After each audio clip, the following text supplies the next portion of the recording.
დილამშვიდობისა, ეს საქართველოს პირველი არხია, თქვენ უყურებთ გადაცემას პირადი ექიმი მარი მალაზონიას სრულთარგმანით. ჩვენ საუბრობთ ადამიანზე, რადგან ეს არის ყველაზე მნიშვნელოვანი ღირებულება ყველა საზოგადოებისათვის და საუბრობთ ადამიანზე მიუხედავად მისი ასაკისა, სქესისა, ეთნიკური კუთვნილებისა, დაავადების დიაგნოზისა და ეკონომიკური სტატუსის. როდესაც ჩვენ საუბრობთ ბავშვებზე, რასაკურველია აქ ძალიან ბევრ კომპონენტს ვითვალისწინებთ, მაგრამ განსაკუთრებული სითათუთით, მზრუნველობით და დიდი სიყვარულით საუბრობთ ამ საკითხებზე, ვიდრე უშუალოდ დღევანდელ თემაზე, რომელიც ასევე ბავშვებს ეხება, გავაგრძელებთ საუბარს ჩვენი გადაცემის სტუმარ ექსპერტთან ერთად, მანამდე სიახლით ვიწყებთ და სტუდიაში შემოგვერდება ჩვენი გადაცემის ჟურნალისტი კრისტი შანავა. დილამშვიდობისა კრისტი. დილამშვიდობის. დაბრძანდი. რა სიახლით მობრძანდით? მით უმეტეს რომ ეს სიახლეც მე როგორც ვიცი, ბოლომდე არ გავამხელ, მაგრამ ბავშვებს უკავშირდება. რა თქმა უნდა, გუშინ 17 ნოემბერს მსოფლიო დღენაკულთა საერთაშორისო დღე აღნიშნა.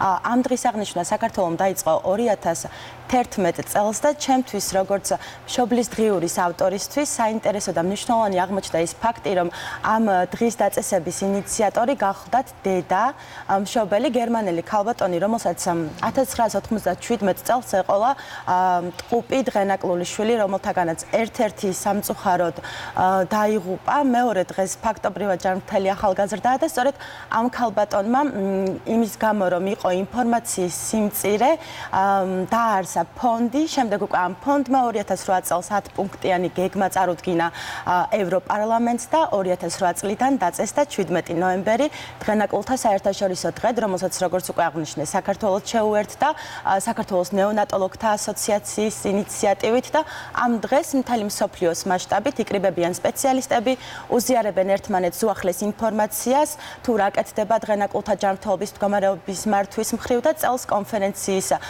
მთავარი თემა იყო ძუძუთი კვება, სწორედ მის მნიშვნელობაზე ისაუბრეს, ასევე რძის ბანკის დაარსების ინიციატივა გამოითქვა და საქართველოს ევროპის რძის ბანკის ვიცე-პრეზიდენტი სტუმრობდა ამ ყველაფერთან დაკავშირებით ჩვენ სიუჟეტი მოვამზადეთ და დეტალურად მაყურებელი უფრო კარგად სიუჟეტში ნახავს და ასევე მინდა დავამატო, რომ ჩატარდა ღონისძიება დღენაკლული ბავშვებისთვის მოეწყო ზეიმი, დაურიგდათ საჩუქრები, მოკლედ კარგი დღე შედგა მათთან ერთად. ძალიან დიდი მადლობა კრისტი ამ ინფორმაციისათვის. მე უბრალოდ დავამატებ, რომ ჩვენი გადაცემა 2009 წლიდან აღნიშნავს ამ თარიღს, რაოდენ უცნაურიც არ უნდა იყოს, თვითონ თარიღს 17 ნოემბერს არა, მაგრამ თვითონ თემასთან დაკავშირებით ჩვენ გადაცემების მთელი ციკლი გქონდა წლების მანძილზე და პარასკევიდან დავიწყეთ ამ დღის აღნიშვნა. მადლობა სტუმრობისთვის და ინფორმაციისათვის. ერთად ნახოთ ხომ სიუჟეტი? ნახოთ.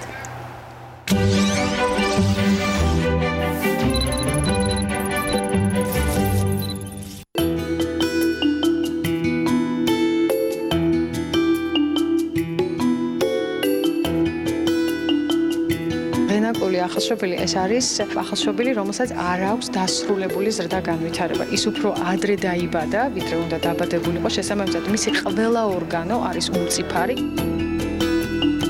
მსოფლიოში ყოველი 10 ბავშვიდან ერთი დღენაკლული იბადება, გარდა ამისა მათი რაოდენობა მატულობს და რაც თავარია ის, რომ ბევრი დღენაკლი, რომელიც აქამდე სიცოცხლის უნარიანი ვერ იყო, ეხლა უკვე 500 გრამიანი ნაყოფიც კი შეიძლება დასრულებამდე მივიდეს და ეს დღევანდელ დღეს პრობლემა არ არის. საქართველოს ნეონატოლოგთა ასოციაცია ჯერ კიდევ 2011 წელს პირველად ჩაატარა საქართველოში დღენაკლთა საერთაშორისო დღე 17 ნოემბერს და ზოგადად 17 ნოემბერი ეს არის თარიღი, რომელსაც მთელი მსოფლიო აღნიშნავს. ყოველწლიურად ვცდილობთ, რომ აქცენტი გაკეთდეს იმ მნიშვნელოვან საკითხებზე, რომლებიც უპირატესია და გადამწყვეტია დღენაკლული, უმწიფარი და მცირე წონის ბავშვების გადარჩენისა და მათი გამოზრდისთვის. მათი მართვა არის ძალიან ძნელი, იმიტომ წარმოიდგინეთ, რომ უსწრაფობის პერიოდში რაც დააკლდა, ის გარეთ უნდა შეეცოს ამ ბავშვებს, გარდა კვებისა უამრავი სხვა სისტემა უნდა ჩამოყალიბდეს და ჩვენ ყოველ კონფერენციაზე სხვადასხვა სისტემებს ვიყენებ და ვაცნობთ ჩვენ ექიმებს. წელს კონფერენცია იყო აბსოლუტურად მიწვნილი ქალის რძის ბანკის შექმნაზე, ვინაიდან ქალის რძე არის უნიკალური, ეს არის ოქროს ფონდი ქალისთვის. Mother's გარდა იმისა, რომ დედის რძე უამრავ ახალშობილისთვის აუცილებელ ნივთიერებას შეიცავს, მდიდარია ბიოაქტიური კომპონენტებით, რომლებიც სხვადასხვა დაავადების განვითარებას ხელს უშლის. ამიტომ მნიშვნელოვანია საქართველოში რძის ბანკი შეიქმნას. დღენაკულ ახალშობილებს ყოველთვის არ აქვს საშუალება დედის რძით იკვებონ. სამეცნიერო კვლევებით კი დასტურდება, რომ მათთვის ბუნებრივ კვებას ხშირად სასიცოცხლო მნიშვნელობა აქვს. დედის რძე ეს არის სასწაული, წამალი, რომელსაც ვერაფერი შეცვლის. საქართველოში რძის ბანკის არსებობა დღენაკლულ ახალშობილებს საშუალებას მისცემს იყვნენ უფრო ჯანმრთელები და ისინიც ეზიარონ სასწაულს, რასაც დედის რძით კვება ჰქვია.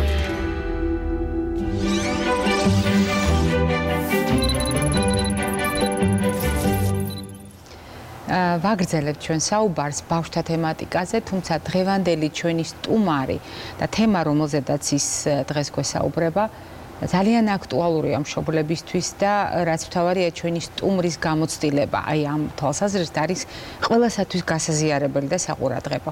დიახ, დღევანდელი ჩვენი სტუმარი გახლავთ პედიატრი, ჰემატოლოგი, თბილისის სახელმწიფო სამედიცინო უნივერსიტეტის პროფესორი ქალბატონი მარინა კვეზერელი. დილამშვიდობთ მარინა. ძალიან სასიამოვნოა, როდესაც ყველაზე სიმპათიური პაციენტების ექიმებს მასპინძლობ ხოლმე, მაგრამ ამ შემთხვევაში თქვენ ყველაზე საიდუმლო და ამავე დროს ყველაზე ცელქ ორგანოზე უნდა გვესაუბროთ, იმიტომ რომ მე ხშირად ვამბობ ხოლმე, რომ ყველაზე ჭორიკანა სისტემა და ეს მას შემდეგ აღმოვაჩინე, რაც მე თვითონ გავიარე ჰემატოლოგიის სრული კურსი და მუშაობდი ჰემატოლოგიის ინსტიტუტში, ყველაზე ჭორიკანა ორგანოა, თავისი ფეხით მიდის ყველა სისტემასთან, ყველა უჯრედთან. დიახ, და მე საიდანაც არ უნდა მოხვდეთ, სადაც არ უნდა მოხვდეთ, აი ყველა ინფორმაციას მოკრებს ხოლმე და ერთი წვეთიც კი საკმარისია, რომ სრულიად გაამხილოს ეს ინფორმაცია. ბავშვებთან დაკავშირებით როგორ არის საქმე და რას ნიშნავს სისხლნაკლებობა? რამდენად აქტუალური პრობლემაა ბავშვთა პოპულაციაში? მოგესალმებით. ნამდვილად აქტუალური პრობლემაა და ეს პრობლემა თავის აქტუალობას არ კარგავს უკვე საკმაოდ დიდი ხნის განმავლობაში. აი სისხლნაკლებობა, ანუ ანემია, რას ნიშნავს? იცით, როცა რაღაც სასაკითხზე საუბრობთ, აუცილებლად ჯერ უნდა ავხსნათ, რას წარმოადგენს. ეს არის ისეთი პათოლოგიური მდგომარეობა, რომელიც ხასიათდება კლინიკურად კანის და ხილული ლორწოვანი გარსების ჰიპერფთალით და ხასიათდება ან ჰემოგლობინის შემცირებით, ან ერითროციტების შემცირებით, ან ორივეთი ერთად. ეხლა რატომ არის ეს პრობლემა აქტუალური? იმიტომ რომ როგორც თქვენ სამართლიანად ბრძანეთ, სისხლი ეს არის ორგანო, ქსოვილი, რომლის გარეშეც ალბათ ჩვენი ორგანიზმი ვერ იარსებებდა და იცით, არის ესეთი გამონათქვამი დიდი ხნის წინანდელი, რომ ადამიანიო კვდებაო არა მაშინო, როდესაც ტვინი კვდებაო, არამედ როდესაც სისხლი მდინარებას შეწყვეტსო. ამიტომ ეხლა შესაძლებელია ჩემი სუბიექტური აზრია, მე ამ დარგში უკვე საკმაოდ დიდი ხანია მუშაობ, მაგრამ სისხლი ეს არის ერთ-ერთი უმნიშვნელოვანესი ორგანო. რატომ არის ახლა ეს პრობლემა აქტუალური? იმიტომ რომ როდესაც ტარდება ეპიდემიოლოგიური კვლევა, იცით, აი ყოველწლიურად აღინიშნება ამ დაავადებათა ჯგუფის უფრო სწორად მატების ტენდენცია. ჩვენ ქონდა საშუალება ჩაგვეტარებინა ანალიზური ეპიდემიოლოგია მე-20 საუკუნის ბოლოს და 21 საუკუნის დასაწყისში, დავასრულეთ 2003 წელს. და იცით, აი ვიყავით პირდაპირ შეწწუნებული, როდესაც საქართველოს რეგიონების მიხედვით შევისწავლეთ პრაქტიკულად ჯანმრთელი ბავშვები და აღმოჩნდა, რომ საქართველოში ბავშვების თითქმის მესამეს, ჯანმრთელი ბავშვების მესამეს ჰქონდა ანემია. და ანემიებზე როცა ვსაუბრობთ, ანემიათა სტრუქტურაში ერთ-ერთი მთავარი არის მაინც რკინის დეფიციტი და ალბათ ჩვენ ამას გვერდს ვერ აუვლით. ეს მარტო ჩვენი პრობლემა არ არის. დედამიწაზე 2 მილიარდამდე ადამიანს აქვს რკინის დეფიციტი. ნუ აქედან ახლა ყველას ანემია არ აქვს, რკინის დეფიციტი და ანემია არ შეიძლება გავაიგივოთ, იმიტომ რომ რკინის დეფიციტი ერთბაშად არ ვითარდება. მას ეგრეთ წოდებული პრემორბიდი წინა პერიოდი უძღვის და უფრო ხშირად ხდება რკინის ფარული, ანუ ლატენტური დეფიციტი, ვიდრე რკინადეფიციტური ანემია. რა მდგომარეობაა საქართველოში ამ თვალსაზრისით? იცით, აი 2015-18 წლებში დაავადებათა კონტროლის ეროვნულ ცენტრს ჰქონდა პროგრამა, შეისწავლეს ეს საკითხი და ნუ იცით, აი მე პირადად, როდესაც გავეცანი, ეს ოფიციალური მონაცემებია, ვიყავი შოკირებული, აი 2 წლამდე ასაკის ბავშვების, ნუ 35%-ს აღმოაჩნდა დრამატულია ეს რიცხვი. რასაკვირველია დრამატულია და ნუ ეს იცით ეს არის ის რაც ინახა, მაგრამ ანემიის გარდა როგორც აღნიშნეთ არის კიდევ რკინის დეფიციტი 35%-ს ჰქონდა რკინა დეფიციტური ანემია და დაახლოებით 65-70%-ს ჰქონდა ორგანიზმში რკინის დეფიციტი. ესე იგი დაახლოებით 72%-ს ჰქონდა რკინის დეფიციტი ანემიის გარეშე. აქედან გამომდინარე, აი ეს რკინის ფარული, ანუ ლატენტური დეფიციტი ყურადღების მიღმა რჩება და მასზე მაინც და მაინც დიდ ყურადღებას არ ამახვილებენ. საკმაოდ სერიოზულია მდგომარეობა ქალთა მოსახლეობაში. ითვლება, რომ რკინის დეფიციტი ეს არის რეპროდუქციული, ანუ შვილოსნობის ასაკის ქალთა ერთ-ერთი სერიოზული პრობლემა. რატომ? იმიტომ რომ მოზრდილის ორგანიზმში რკინა არის 3-5 გრამი და ქალს ერთი ბავშვის გაჩენა უჯდება საშუალოდ 1 გრამი რკინა. ანუ ეს არის ორსულობა, მშობიარობა, ლაქტაცია და ამდენად თუ მას თავიდანვე აქვს რკინის დეფიციტი, გასაგებია რომ ის ვერც თავის ნაყოფს ვერ გადასცემს იმას და შესაბამისად უკვე ბავშვი იბადება რკინის დეფიციტის პრობლემით. რეალურად თქვენ ახლა უკვე უპასუხეთ მაყურებელთა გარკვეული ნაწილის კითხვებს, იმიტომ რომ მე მინდა დავაზუსტო, ვის ეხებოდა ეს საკითხი. ყველა იმ ქალბატონს, ვინც ჩვენ მოგწერა მაგალითად რკინის ნაკლებობა, ვისაც დადასტურებული აქვს და გეგმავს ორსულობას. ქალბატონები, რომელთაც ჰქონდათ რკინა დეფიციტური ანემია და დადგა ორსულობა. ქალბატონები, რომლებმაც ანემიის ფონზე გააჩინეს ბავშვი. ყველა ეს ქალბატონი უნდა იყოს ყურადღებით ინფორმაციის მიმართ, რომელიც ახლა ქალბატონმა მარინამ ბრძანა. იმიტომ რომ ეს არის უწყვეტი კავშირი დედისა და შვილის ორგანიზმისა, როდესაც ჩვენ ამაზე ვსაუბრობთ. ახლა მოკლეჭრა იქნება და შემდეგ გავაგრძელოთ საუბარი.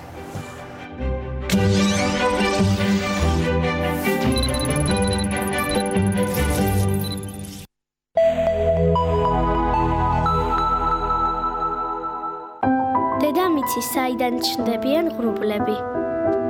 ყველაზე გემრიელი ჩახუტება. ჯადოსნური ისტორიები საოცარ არსებებზე.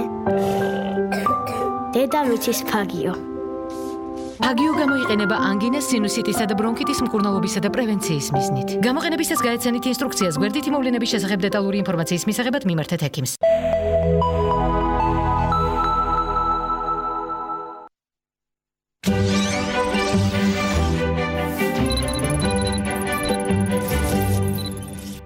როგორც წესი, როდესაც ამა თუ იმ პრობლემას ვეხებით, მაყურებელს და ფართო საზოგადოებას ნაკლებად აინტერესებს რა ხდება პათოგენეზურად, ანუ რა ეტაპს, რომელი საფეხური მოყვება და ასე შემდეგ, მაგრამ ყველას ერთნაირად აინტერესებს ამ პრობლემის მიღმა რა მიზეზი იმალება.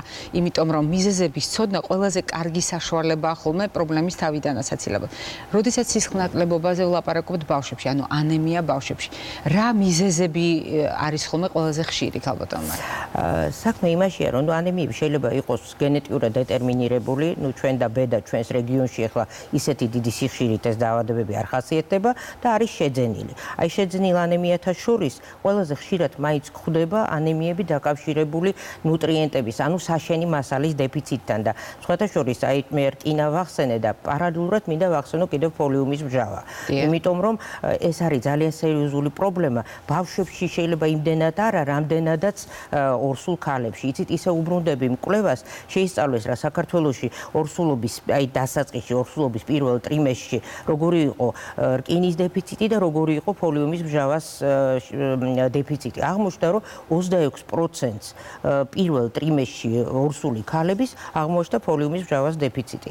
და ეს არის კატასტროფული ციფრი, იმიტომ რომ სტატისტიკა აჩვენებს, რომ ის დედები, ვისაც ჰქონდა დეფიციტი, ბავშვის 1000 ცოცხალშობილზე 2.7%-ს აქვს ნერვული სისტემის პრობლემები. რკინის დეფიციტი პირველ ტრიმესტრში აღმოჩნდა დაახლოებით 7%-ს, ანუ ქალი დაორსულდა უკვე რკინის დეფიციტის ფონზე. და როდესაც გადავხედეთ ჩვენ მონაცემებს, აღმოჩნდა, რომ დაახლოებით 65-70% ჩვენი მოსახლეობის არასრულფასოვან არაბალანსირებულ არაბალანსირებულ კვებაზე იმყოფება. ანუ ეს არის რკინის ეგზოგენური, ანუ ალიმენტური, გარეგანი ფაქტორები. როცა ჩვენ ვლაპარაკობთ გარეგან ფაქტორებზე, პირველ ყოვლისა უნდა გავითვალისწინოთ აი კვების რაციონი. და შეიძლება იცით ეს ცოტა ისე ჟღერდეს, მაგრამ არაბალანსირებულ კვებაში მე ვგულისხმობ არა მარტო იმას, რომ დავუშვათ ის ხორცს არ იღებს, თევზს არ იღებს, არამედ ახალ ბოსტნეულს, ახალ ხილს არ იღებს. გადავინაცვლებ მე კვების ზონაში, ქალბატონ მარინა, იმიტომ რომ თემატურად ისე ლოგიკურად მივედით, აუცილებლად ვთვლი, რომ სწორედ იქიდან რაღაც პროდუქტები დავაკონკრეტოთ და ასე უფრო თვალსაჩინო გახდება ჩვენი საუბარი. თუმცა როგორც ჩვენი პროდიუსერი მეუბნება მაყურებელი გვერდება უკვე. დილამშვიდობისა გისმენთ? გისმენთ ეთერში ხართ? შეგიძლიათ დასვათ კითხვა. გამარჯობათ. დიდი მადლობა ამ გადაცემისათვის. ჩემთვის ხშირად აქვს თხრიდან სისხლის დენა. დიახ. ხო და რისი ბრალი შეიძლება იყოს ეს და რა სახის ანალიზი შეიძლება ჩატარდეს, რომ გავარკვიოთ რატომ აქვს ესა. მარტო ის ხარ არის, რომ კაპილარები აქვს სუსტი დაუშვათ. 10 წლის ბიჭია და უკვე დიდი ხანია რაც აქვს. კვირაში ერთხელ მაინც ემართება, განსაკუთრებით სიჩქველზე. მადლობა შეკითხვისთვის. რეალურად ჩვენი მაყურებლის ქვეტექსტი იყო სისხლი რამდენად შეიძლება იყოს ამაში დამნაშავე. შესაძლებელია რასაკვირველია სისხლდენის მიზეზი ცხვირიდან შეიძლება იყოს რამდენიმე. ერთი თვითონ დედა მახსნა შესაძლებელია ეს ადგილობრივი მიზეზით იყოს აღწნილი, ეგრეთ წოდებული არსებობს ატროფიული რინიტები და ეს ცხვირის სიმშრალეს ეძახიან და ამასთან იყოს დაკავშირებული. მნიშვნელობა აქვს სხვათაშორის ეს ერთი ნესტოდან მოსდის სისხლი თუ ორივე ნესტოდან სწრაფად უჩერდება თუ გვიან უჩერდება. ამიტომ როდესაც ესეთი პრობლემა აქვს პაციენტს, აუცილებლად უნდა მიმართოს ექიმს, აქ უნდა გაკეთდეს სისხლის საერთო ანალიზი, უნდა გაკეთდეს კოაგულოგრამა, რადგანაც ვაჟია მით უმეტეს, შესაძლებელია აქ პრობლემა ქონდეს რაღაცა გენეტიურ ანომალიასთანაც, ამიტომ მე ურჩევ მშობელს, რომ აუცილებლად მიმართოს ექიმს, უნდა ჩატარდეს პერიფერიული სისხლის ანალიზი და უნდა გაკეთდეს კოაგულოლოგიური კვლევა. სასურველია, რომ აგრეთვე ოტოლარინგოლოგმა ჩაატაროს კონსულტაცია, რომ გამორიცხოს ადგილობრივი მიზეზი ცხვირიდან სისხლდენის. როდესაც ჩვენ საუბრობთ ხოლმე რასთან არის დაკავშირებული, აქ მხოლოდ ვარაუდს გამოვთქვათ, ჩვენ აქედან დიაგნოზს არ ვსვამთ, მაგრამ მე კიდევ ერთ ფაქტორს სიამოვნებით დავამატებდი ამ შემთხვევაში, იმიტომ რომ კარგი გადასვლა გვექნება ჩვენ ძირითად თემაზე. დადგენილია, რომ ზოგიერთი საკვები ნივთიერების ნაკლებობა, ქალბატონმა მარინამ ნუტრიენტი ახსენა. სწორედ ნუტრიენტის, ანუ საკვები ნივთიერების ნაკლებობა შეიძლება გახდეს მაგალითად თუნდაც სისხლდენის მიზეზი. ძალიან ხშირად ჩვენ ბოლო ხანებში აღარ გვაქვს თანამედროვე კაცობრიობას ასეთი რისკები, მაგრამ იყო პერიოდი, როდესაც მხოლოდ C ვიტამინის ნაკლებობის დამსახურებით ადამიანებს ჰქონდათ ძალიან სერიოზული სისხლდენები. როგორც კვლევები ადასტურებს, ბავშვთა პოპულაციაში, მოზარდთა პოპულაციაში ძალიან ხშირია ერთდროულად რამდენიმე საკვები ნივთიერების ნაკლებობა. და C ვიტამინი მე შემთხვევით არ ვახსენე, იმიტომ რომ მას უზარმაზარი წვლილი არა მარტო სისხლძარღვის კედრის სიმყიფის შენარჩუნებაში მიუძღვის, არამედ ძალიან დიდ როლს ასრულებს რკინის შეწოვაში, გარდაქმნაში და ასე შემდეგ. ამიტომ, როდესაც ქალბატონმა მარინა, მე უბრალოდ ამ შემთხვევაში ვთარგმნით თქვენს ფრაზას, თქვენ ბრძანეთ, რომ მარტო ხორცი არ არის საკმარისი, რატომ ახსენა ეს ქალბატონმა მარინა? მარტო თევზი არ არის საკმარისი, არც ღვიძლი არ არის საკმარისი, როგორც არ უნდა მოვამზადოთ სისხლში, პაშტეტის სახით და ასე შემდეგ. ჩვენ აუცილებლად უნდა გავითვალისწინოთ, რომ ამ რკინამ თავის დანიშნულების ადგილს რომ მიაღწიოს, ჩვენ გვჭირდება სხვა ნივთიერებებიც. ერთ-ერთი მათ შორის არის C ვიტამინი. და როდესაც ქალბატონმა მარინამ ახსენა ფოლიუმის მჟავა, ჩვენ შეგვიძლია მაგალითად აი ასეთი პროდუქტით, აქ მე მაქვს ისპანახი. ისპანახი, რომელიც ძალიან ბევრი კურდღლის დაჭერის საშუალებას გვაძლევს ერთდროულად. C ვიტამინის ძალიან დიდარი პროდუქტია, განსაკუთრებით ახალი მოკრეფილი, როდესაც არის და დიდხანს მზეზე არიდო, მაგალითად დახლზე. მეორე ელემენტი ეს გახლავთ ფოლიუმის მჟავა, რომელიც ძალიან ბევრია ყველა მწვანე-ფოთლიან პროდუქტში. და კიდევ ამ პროდუქტში არის რამდენიმე ძალიან მნიშვნელოვანი კომპონენტი. ეს გახლავთ საკუთრივ რკინა, მართალია ისე სწრაფად და იმდენს თუ შევადარებთ მაგალითად ხორცით ორგანიზმში შეწოვილ ცილას და ისპანახით შეწოვილ ცილას. მაშინაც კი, თუნდაც ჩვენი ხორცის ულუფაში რკინის რაოდენობა იყოს ტოლფასი, ჩვენი ისპანახის ულუფის რკინის რაოდენობისა, ჩვენს ორგანიზმში დაახლოებით 2-3-ჯერ ნაკლები მოხდება მცენარეებიდან, ვიდრე ხორციდან. უფრო მეტი. კი, უფრო ნაკლებად. ხორციდან დაახლოებით 15-დან 22%-მდე და მცენარეებიდან არაუმეტეს 3-5%. დიახ, ანუ დაახლოებით ასე გამოდის ხოლმე სხვაობა იდეალურად მომზადების შემთხვევაშიც კი 2-3 არის. ქვედა ზღვარი ზედა არის 10. ანუ 2-დან 10-ჯერ. ქაუტომარი, სხვათა შორის, აი, როდესაც ჩვენ ვლაპარაკობთ, აი, ხას უსვამთ ცოცხალი ბოსტნეული, ცოცხალი ხილი, რატომ?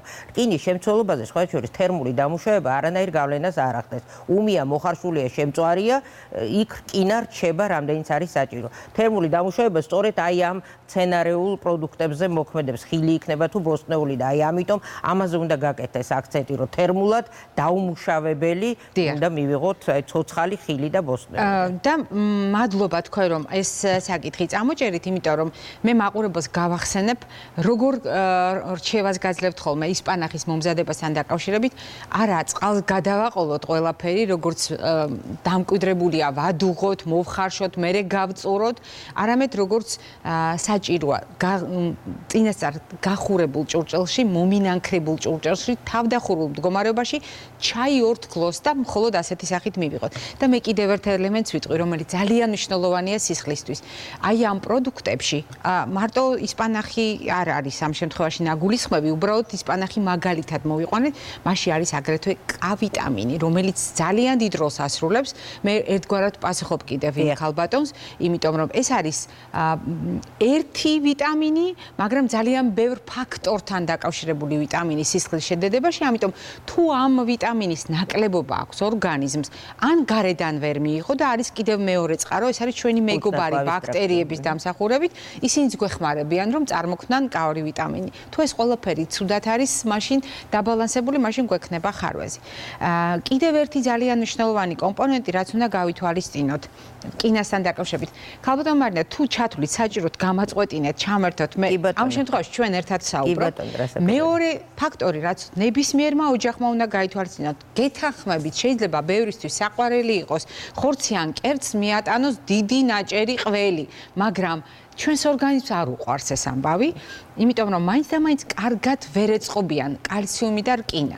არსებობს კვლევებიც, რომელიც გვეუბნება, რომ 2 საათიანი ინტერვალი იქნებოდა ოპტიმალური, იმისათვის, რომ მაგალითად მივიღოთ რკინით და ბეჯგუფის ვიტამინებით მდიდარი ხორცი ან ღვიძლი, რომელიც ასევე მდიდარია რკინით და ბეჯგუფის ვიტამინებით, და მხოლოდ 2 საათიანი ინტერვალით გამოვიყენოთ რძის პროდუქტები, ამიტომ მოხდა დღეს სიფრთხილის ზონაში რძე და რა თავისი შემადგენლობის გამო.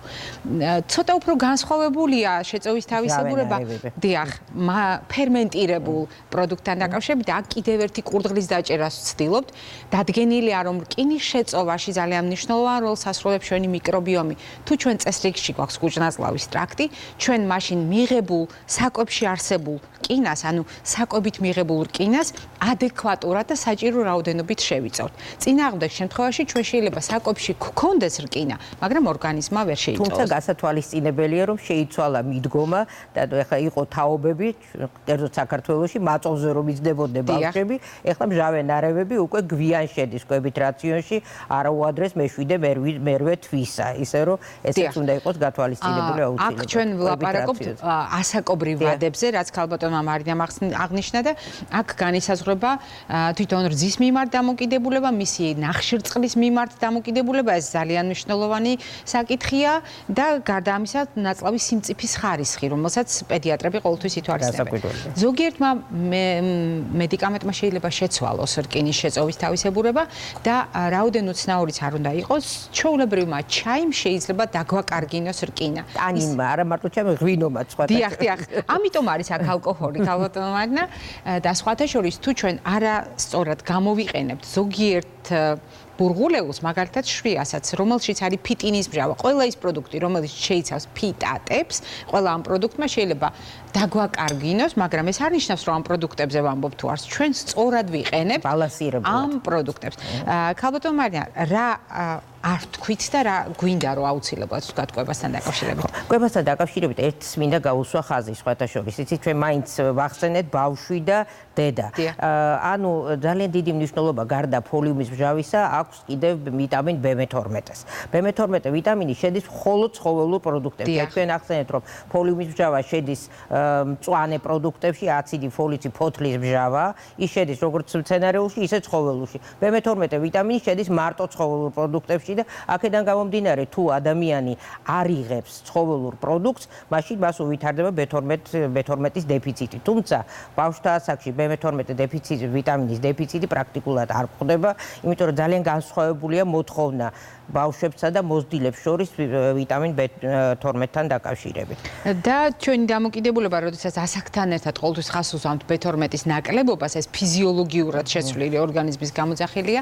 ამ შემთხვევაში მეტი ყურადღება ფოლიუმის მჟავაზე გავამახვილეთ. ჩვენ ახლა გვაქვს პატარა სამახსოვრო, განსაკუთრებით მელოგინე ქალებისათვის, იმიტომ რომ ჩვენ ხშირად არ ვითვალისწინებთ იმას, რომ ლოგინობის ხანაში ორგანიზმის მოთხოვნილება იმაზე მაღალია, ვიდრე ორსულობის ფაზაში და როდესაც დედა კვებავს ბავშვს, ყველაფერი დამოკიდებული არის აი ამ გაცვლაზე.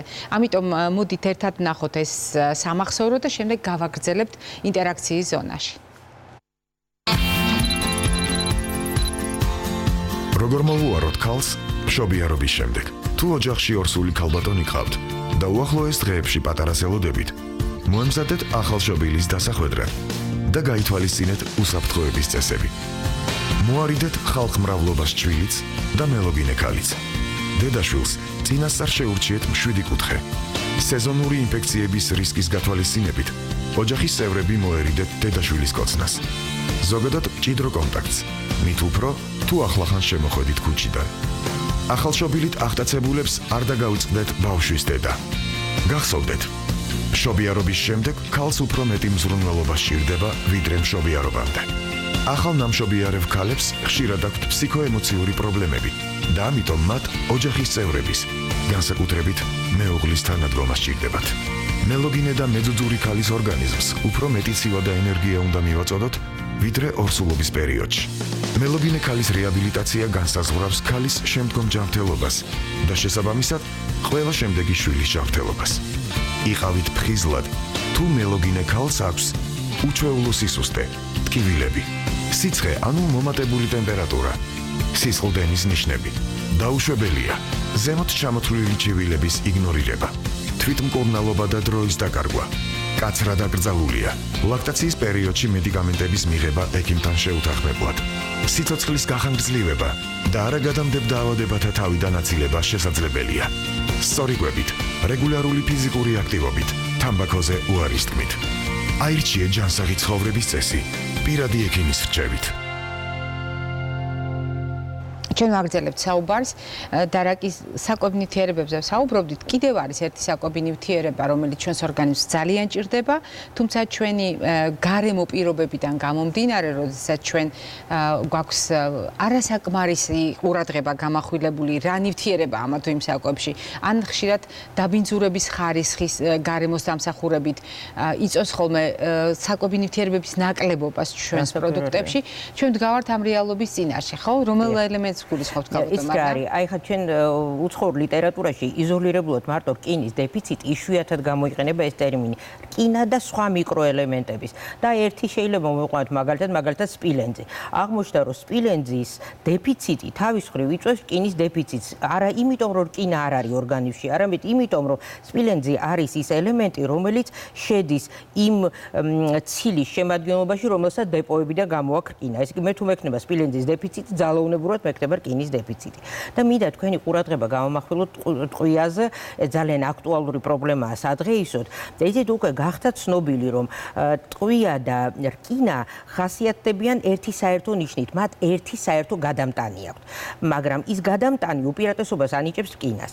თუ ესე იგი რკინა ცოტა ორგანიზმში, მაშინ ორგანიზმში მოხვედრილი ტყვია იკავებს ამ ტრანსპორტიორს და დადგენილია, რომ 7%-ით მეტი ტყვია შეიწოვება იმ ორგანიზმში, სადაც არის არის რკინის დეფიციტი, ვიდრე იქ, სადაც რკინის დეფიციტი არ არის. ამიტომ, თქვენ მოგეხსენებათ, რომ ტყვია სადღეისო ძალიან აქტუალურია მენტალურ განვითარებაზე, განსაკუთრებით საშიში 6 წლამდე ასაკის ბავშვებში და აი ამიტომ სწორედ ეს საკითხიც აუცილებლად უნდა იყოს გათვალისწინებული. როდესაც ჩვენ საუბრობთ პრობლემებზე, საუბრობთ მიზეზებზე, თქვენ საუბარი დაიწყეთ, აღწერით რა არის სისხლნაკლებობა და ძალიან კარგი განმარტება გამოიყენეთ, როდესაც თქვით, რომ სიფერ მკრთალია ლორწოვანზე, კანზე. ეს არის ხილული ნიშნები, ლაბორატორიულად როგორ აღმოვაჩინოთ, ამაზეც გაამახვილეთ ყურადღება, მაგრამ ჩვენ აუცილებლად საუბრობთ ხოლმე როგორ ავიცილოთ თავიდან პრობლემა.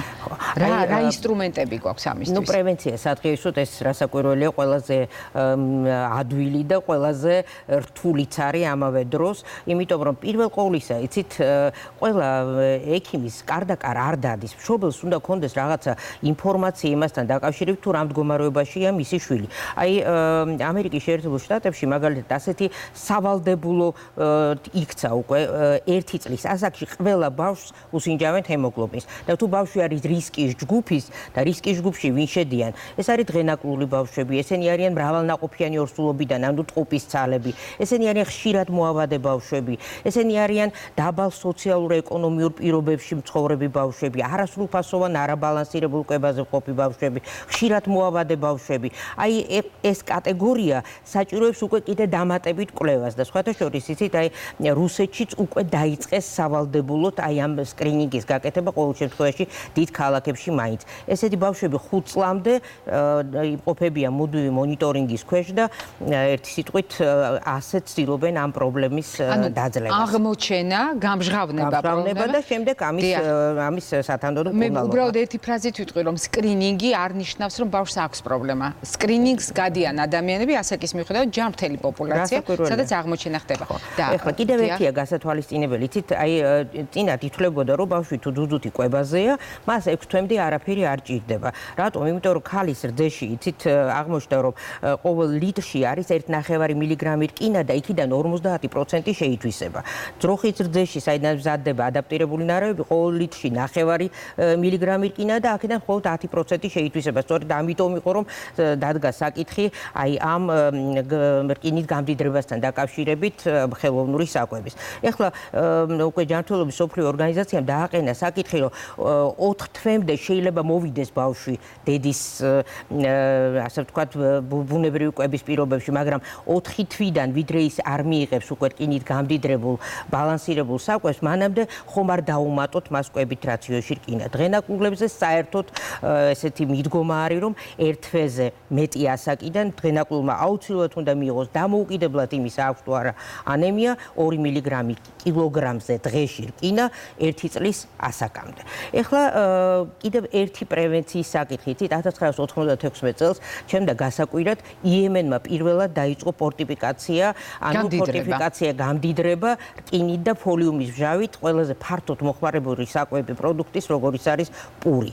1998 წელს უკვე ამერიკის შეერთებული შტატების და კანადის უკვე იცით ბრძანების და კანონის დონეზე იქნა მიღებული სავალდებულო ფორტიფიკაცია აი ამ ფართო მოხმარების საკვები პროდუქტების. ჩვენთან ერთი პერიოდი 2006 წელს პარლამენტმა მიიღო დადგენილება, ну ცოტა ხანი გამოჩნდა რკინით გამდიდრებული პური, მაგრამ შემდეგ დასრულდა ეს ყველაფერი და აი ჩვენც ეხლა ვდგავართ აი ამ მიჯნაზე. 83 ქვეყანა და სხვა შორის პოსტსაბჭოთა ქვეყნებიდან შუა აზიის თითქმის ყველა რესპუბლიკაში იყიდება ფორტიფიცირებული პური. ორი მიმართულება შეიძლება ის იყოს სავალდებულო და მარტო ესეთი პური გამოვიდეს, მეორე არის ნებაყოფლობითი, მაგრამ იცით რა შეასაქმე? ნებაყოფლობითი ჩვენ სიტუაციაში ჩვენ ცოტა ისეთი ხალხი ვართ და თუ ნახავს ადამიანი რომ ის პური უფრო ძვირი იღებს, რასაკვირველია იყიდის უფრო ღარიბს. ამიტომ აი ეს ფორტიფიკაცია არის რკინის და ფოლიუმის მჟავას დეფიციტის ერთ-ერთი ყველაზე ეფექტური საშუალება ამ პრობლემის დაძლევის თვალსაზრისით. მე დავაზუსტებდი მაყურებლისათვის, როდესაც ჩვენ მოვიხმართ მარილს, საქართველოში მარილი არის ფორტიფიცირებული, ანუ იოდით გამდიდრებული და მხოლოდ საფთიაქში, მხოლოდ ექიმის ზედამხედველობით შეიძლება იყოს არაგამდიდრებული მარილი, ანუ არაიოდიზირებული მარილი, რადგან კანონმდებლობით ჩვენთან არის სავალდებულო იოდით გამდიდრება ჩვენი იოდდეფიციტური რეგიონის გათვალისწინებით. კიდევ ჩვენ გვხვდება ხოლმე ასევე პროდუქტები, რომელსაც აწერია, რომ D ვიტამინით არის გამდიდრებული, ეს ძირითადად D2 ვიტამინია, რომელიც მცენარეული ერგოსტეროლის დასხივების შედეგად მიიღება, მაგრამ რეალურად ეს არის აი ეს გზა, ანუ არა წამალი, არა თქვათ უკვე მკურნალობა, არამედ პროფილაქტიკური მოხმარება. მაყურებელთა გარკვეული ნაწილი თქვენ ბრძანებდით დღენაკულ ბავშვებზე და swams ასეთ კითხვას თუ ლაპარაკია ტყუპებზე, ანუ მრავალნაყოფიანი ორსულობაც ახსენეთ და ერთს აქვს სისხლის პარამეტრები წესრიგში, მეორეს აქვს ტენდენცია ანემიისკენ. საჭიროა თუ არა მეორეს შემთხვევაშიც, რა კი ისინი ტყუპები არიან, გავითვალისწინოთ და მეორეს აუცილებლად. იცით რა არის? აი, როდესაც ბავშვი არის დღენაკლული, დამოუკიდებლად იმისა, აქვს თუ არა მას ანემია, ჩვენ ვატარებთ პროფილაქტიკას. თუ მას უკვე ანემია გამოუვლინდა, ჩვენ იქ ვატარებთ მკურნალობას. აი პროფილაქტიკასა და მკურნალობა, მე ამიტომ გითხარით 2 მილიგრამი კილოგრამზე დღეში, 1 თვის შემდეგ 12 თვემდე დღენაკლულებში, ეს არის პროფილაქტიკა. სწორედ თქვენი ნათქვამი ენიშნა მშობელს და ამიტომ ხო, და ნუ მკურნალობა უკვე სხვა დოზით ტარდება და რა შესაბამისად, მაგრამ მარტო დღენაკლულებში მარტო რკინა არ შველით, იქ ბევრი პრობლემაა, იქ C ვიტამინის დეფიციტია, ფოლიუმის მჟავას დეფიციტია, იქ E ვიტამინის დეფიციტია და ასე შემდეგ და ამას ყველაფერს ჭირდება სათანადო კორექცია. და ერთი კითხვა მოკლე პასუხით, ანუ შეიძლება თუ არა მკურნალობის ჩათავების შემდეგ რაღაცა პერიოდის შემდეგ ბავშვს ისევ ჰქონდეს ანემია. შეიძლება ჰქონდეს, ამის მიზეზი არის რამდენიმე. ნუ მე რკინაზე რა დავიწყეთ საუბარი. პირველი ეს არის, როდესაც დოზა არის არასაკმარისი. მეორე მიზეზი, რაც ყველაზე ხშირად ხდება, ეს არის მიიღებენ ჰემოგლობინის ნორმალიზაციას და წყვეტენ მკურნალობას. რკინის დეფიციტის მკურნალობა გრძელდება თვეები და ეს უნდა ექიმაც შეითვისოს, ეს მშობელმაც უნდა გაითავისოს და აქედან გამომდინარე ეს არ უნდა დაირღვეს. და მესამე, ზოგჯერ რკინის დეფიციტი არ არის და ისეა დანიშნული რკინის პრეპარატი. სამწუხაროდ ესეთი შეცდომებიც არის. თუ სწორად ჩატარდა მკურნალობა, იქ რეციდივი არ უნდა განვითარდეს, თუ სხვა ხელში, აი მაგალითად სისხლდენა თუ არ არის, ყოველი პოსტჰემორაგიული ანემია რკინის დეფიციტის ერთ-ერთი გამოვლენა. ამიტომ ესეც არის გასათვალისწინებელი. ძალიან დიდი მადლობა ქალბატონო მარინა, რომ მოახერხეთ და მოხვედით ჩვენთან. მე მაყურებელს აუცილებლად უნდა გავახსენო, რომ დღევანდელი ჩვენი გადაცემის სტუმარი ბრძანდებოდა თბილისის სახელმწიფო სამედიცინო უნივერსიტეტის პროფესორი, პედიატრი, ჰემატოლოგი ქალბატონი მარინა კვეზერელი და ვიდრე დაგემშვიდობებით მე გასულ კვირაში ამ ტიპის ფრაზებით ვიწყებდი გადაცემას, დღეს დაგემშვიდობებით ამ სიტყვებით და მე დარწმუნებული ვარ ქალბატონი მარინას მოსაზრებასაც გამოვთქვამ. თუ ვიტყვით, რომ დღეს ყველა ქართველს შეუძლია ხმამაღლა თქვას, საზღვარი ვიცით ფსოუზე და როკის გვირაბთან. ეს არის ექიმის ფრაზა, ექიმის სიტყვები, რომელიც ჩვენს წარმოდგენებს, პროფესიაზე აფართოებს. ჩვენ არ ვართ უბრალოდ ექიმები, ჩვენ ვართ მოქალაქეები და გამოვხატავთ სოლიდარობას ჩვენი კოლეგის მიმართ და ვიმედოვნებთ, იმეც გამოვთქვათ, რომ მისი სიცოცხლე იქნება საფრთხის გარეშე, დიახ, უსაფრთხოდ. მე ხვალამდე გემშვიდობებით, ნახვამდის დღეგრძელობას გისურვებთ.